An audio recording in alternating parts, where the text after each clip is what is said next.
नमस्कार दोस्तों, story book 12 में आप सभी का स्वागत है। आइए सुनते हैं दिल की गहराइयों को छू लेने वाली एक बहुत ही मज़ेदार कहानी। दोस्तों, नौकरी की वजह से मैं घर से दूर रहता था। अक्सर मैं सुबह जल्दी तैयार हो जाता हूँ, लेकिन कल शाम ऑफिस का बहुत काम था, इसलिए देर रात तक जागना पड़ा। जागने की वजह से सुबह लेट से उठा, इसलिए ऑफिस जाने में भी देरी होने लगी। मैंने बाथरूम में घुसते ही पत्नी को आवाज़ लगाई कि वह मेरे कपड़े तैयार रखे और मैं जल्दी ही नहाकर बाहर आ गया। मैंने अपने बिस्तर पर देखा तो वहाँ कपड़े नहीं थे। मैंने गुस्से में पत्नी को आवाज़ लगाई, शायद वह किचन में थी। कुकर की उठती तेज सीटी में मेरी आवाज़ दब गई होगी, वह सुन नहीं पाई। इस बार मैंने गुस्से में और तेज आवाज़ लगाई, लेकिन किचन से बड़ा प्यारा सा रिप्लाई आया, जी आई। मुझे ऑफिस के लिए लेट हो रहा था। मैं अंदर से बुरी तरह झल्लाया हुआ था। तभी पत्नी कमरे में आ जाती है और वह सीधे अलमारी की तरफ बढ़ जाती है और वह मेरी तरफ देखते हुए कपड़े बिस्तर पर रख देती है और मेरे लिए भोजन ले आती है। मैं भोजन करने लगा कि अचानक से वह मुझसे बोली, अगर मैं तुम्हें किसी दूसरी औरत के साथ डिनर व फिल्म देखने के लिए बाहर जाने को कहूँ तो तुम क्या कहोगे? उसके पूछने का अंदाज थोड़ा अलग था। मैं समझ नहीं पा रहा था कि आखिर वह किसकी बात कर रही है और क्यों।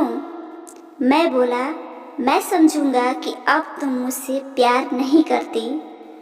उसने अपने होठों पर हल्की सी आती हुई मुस्कान को दाबते हुए बोली, मैं आपसे प्यार करती हूँ, लेकिन वह औरत भी आपसे बेपनाह बेइंतहा प्यार करती है, शायद मुझसे भी ज़्यादा, और आपके साथ कुछ समय बिताना चाहती है। मुझे पत्नी के मुंह से इस सवाल की उम्मीद नहीं थी। मेरे मन में एक सेकंड में ही हजारों सवाल ऊपर नीचे होने लगे। आखिर किस औरत की बात कर रही है और मुझे किससे मिलवाना चाहती है? आखिर मैंने पूछ ही लिया कि किसकी बात कर रही हो। पत्नी ने बिना कुछ बोले एक तस्वीर की तरफ इशारा कर दिया। वह तस्वीर मेरी माँ की थी, जो मुझसे दूर पुश्तैनी घर पर रहती थी, जिनसे कई महीनों से मैं मिला नहीं था। मैं अपनी व्यस्तता के कारण उन्हें समय ही नहीं दे पा रहा था। मैंने पत्नी की तरफ देखा। पत्नी ने मुस्कुराहट के साथ मेरा मोबाइल मुझे थमा दिया। मैंने माँ को फ़ोन किया और उनसे रात पर खाने और साथ में फिल्म देखने के लिए कहा। माँ मेरी आवाज़ सुनकर खामोश हो गई, सिसकी और बोली, तुम ठीक तो हो ना? तुम दोनों के बीच कोई परेशानी तो नहीं? उनके लिए मेरा एकाएक इस तरह फ़ोन करना शायद किसी परेशानी का संकेत था। मैं बोला, नहीं माँ, कोई परेशानी नहीं है। बस मैंने सोचा था कि आपके साथ बाहर जाना एक सुखद एहसास होगा, तो क्यों ना इस सावन के पावन महीने में कहीं घूमने चलें।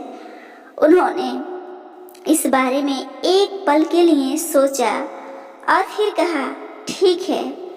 अगले दिन की शाम को जब मैं उनके घर पहुंचा तो मुझे देखकर उनका चेहरा खुशी से चमक उठा, जैसे बरसों से खोई कोई दौलत अकस्मात उन्हें मिल गई हो।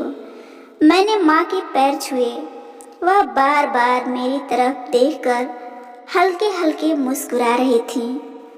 कार में सफ़र के दौरान माँ ने बताया कि उन्होंने अपनी एक सहेली से बेटे के साथ खाने के लिए बाहर जाने की बात बताई है। वह काफ़ी प्रभावित थी कि आज भी ऐसे बेटे हैं। फिलहाल हम माँ के पसंद वाले रेस्तरां तक पहुंच चुके थे, जो कि दिखने में आज भी अच्छा और आरामदायक था। अंदर जाकर हम दोनों बैठ गए।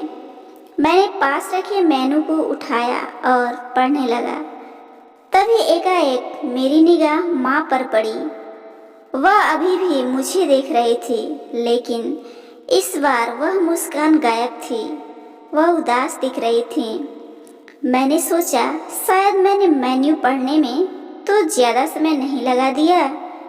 मैंने मेन्यू को साइड में रख दिया और माँ से खाने के लिए पूछा।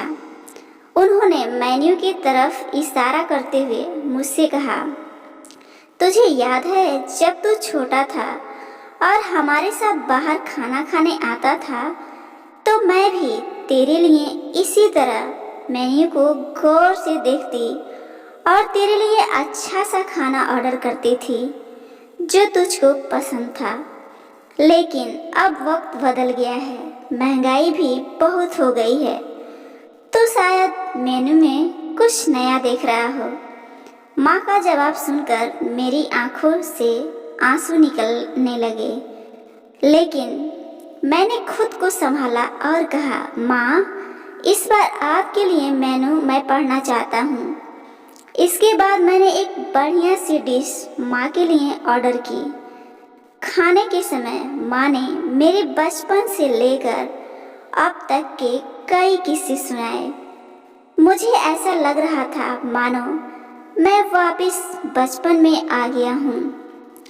मुझे उस समय इतनी खुशी हो रही थी मानो सारी कायनात इसके आगे फीकी हो। बातों ही बातों में समय का पता ही नहीं चला। मैं माँ के साथ थोड़ा और वक्त बिताना चाहता था, लेकिन अंधेरा हो चुका था और माँ को उनके घर छोड़ मुझे वापस अपने घर भी जाना था।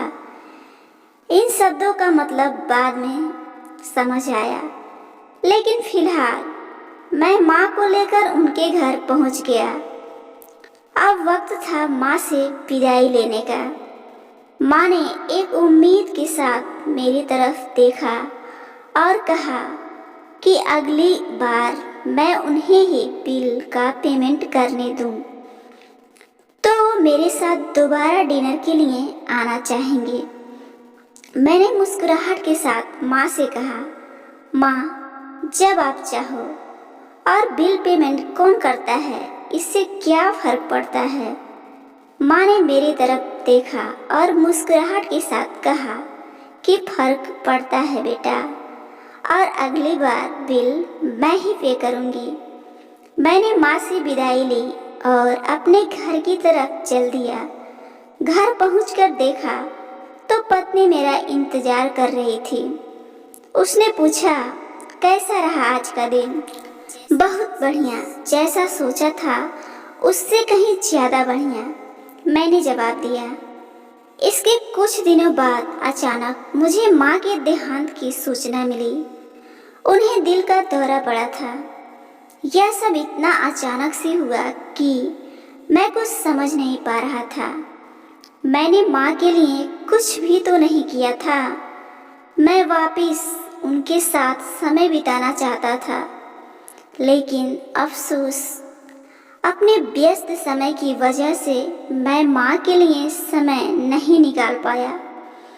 लेकिन अब पछताए होता क्या, जब माँ थी तब समय नहीं, और अब जब माँ नहीं तो पछतावा और अफसोस। माँ की मौत के बाद मुझे एक लिफाफा मिला। उस लिफाफे में उसी रेस्तरां की एडवांस पेमेंट की रसीद के साथ माँ का एक खत था, जिसमें माँ ने लिखा था, मेरे लाल, मेरे बेटे, मुझे पता नहीं कि मैं तुम्हारे साथ दोबारा डिनर पर जा पाऊंगी या नहीं, इसलिए मैंने 2 लोगों के खाने के अनुमानित बिल का एडवांस पेमेंट कर दिया है।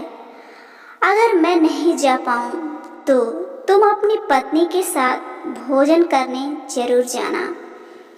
उस रात तुमने कहा था ना कि क्या फर्क पड़ता है बेटा, मुझ जैसी अकेली रहने वाली बूढ़ी औरत को फर्क पड़ता है। तुम नहीं जानते, उस रात तुम्हारे साथ बीता हर पल मेरे जीवन के सबसे बेहतरीन समय में से एक था।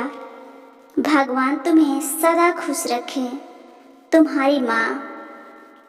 इंसान को दुख अपनों को खोने के बाद होता है। अगर समय रहते एहसास हो जाए तो जीवन में छोटी छोटी बातों से भी परिवार में खुशियाँ बांटी जा सकती हैं। दोस्तों, आपको ये कहानी कैसी लगी जरूर बताइएगा, और ऐसे ही पारिवारिक कहानियाँ रोजाना सुनने के लिए इस चैनल को जरूर सब्सक्राइब कीजिए। धन्यवाद।